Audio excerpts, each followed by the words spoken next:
Avant, faire des photos d'identité, c'était plutôt une activité ludique. Fini le large sourire et les accessoires délurés. Pour les papiers d'identité, il faut prendre la pose, mais plus n'importe laquelle. Faire ces photos d'identité est devenu compliqué. Vous pensez que cette photo est correcte? Pas du tout. Le sourire sera recalé à coup sûr. On ne peut pas sourire sur des photos d'identité, ce qui est quand même triste.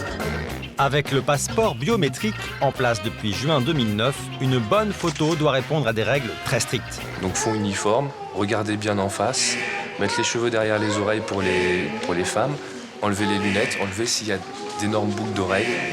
La photo est réussie. Plus compliqué encore, les enfants. Dorénavant, ils doivent avoir leur propre passeport. Pascal et Mariana sont à la préfecture de police pour faire celui de Martin, leur fils de 2 ans. Ils ont réalisé des photos à la maison. Il a fallu le tenir et le stabiliser, ça a été plus difficile encore pour réaliser des photos de près. Maintenant, seront-elles aux normes? Nous allons le voir. Tenez. Ouais, donc ça va pas du tout être bon.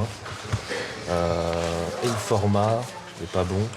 On voit en plus ses mains, il est beaucoup trop loin l'enfant. On va y passer une heure, on est très fort. On est très fort pour rater, on est très fort pour réussir. La préfecture dispose d'une cabine photo. 5 € plus tard. La photo n'est pas centrée, le visage n'est pas centré et il y a un doigt qui apparaît sur la photo, le doigt de la maman. Un des doigts de la maman, voilà. Dernier recours pour enfin réussir la photo de Martin.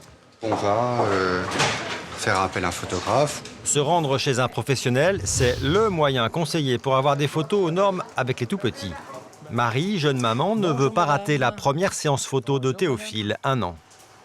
Il a dormi après manger de midi à là, quoi. Comme ça, il est bien en forme, il ne devrait pas ronchonner. Hop, bon allez, on va y aller. Théophile. Regardez là-bas, Théophile. Moi, je le maintiens ici en sécurité. Voilà, là, c'est bon. Théophile, regarde là. Hey.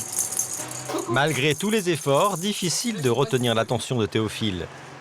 Très patient, Patrick peut prendre jusqu'à 2 heures pour obtenir la moue idéale. Regarde-moi, Théophile. Techniquement, je le tiens entre les jambes pour sécuriser en dessous et je pince derrière comme ça. Et lorsque ce sont des petits bébés, avec les 2 doigts ici, je leur maintiens la tête. Moi, je préfère celle de gauche. Si Marie veut que son fils soit le plus beau, Patrick et sa collègue scrutent le moindre défaut. Demandez à notre responsable ce qu'elle préfère. Celle-ci, parce que c'est celle qui a le plus de face et on voit bien les oreilles. Et ça, il risque de chipoter à la mairie parce qu'on voit qu'une oreille. D'accord, Ouais, bon. les connaissances. Ensuite, on uniformise le fond, on accentue les contrastes et on met l'image aux bonnes dimensions. Sur Internet, des logiciels similaires en libre accès permettent de réaliser soi-même ces photos d'identité via une webcam. Une alternative peu recommandée par les professionnels au vu des nombreuses contraintes imposées par l'administration. Parfait. Merci beaucoup. Voilà.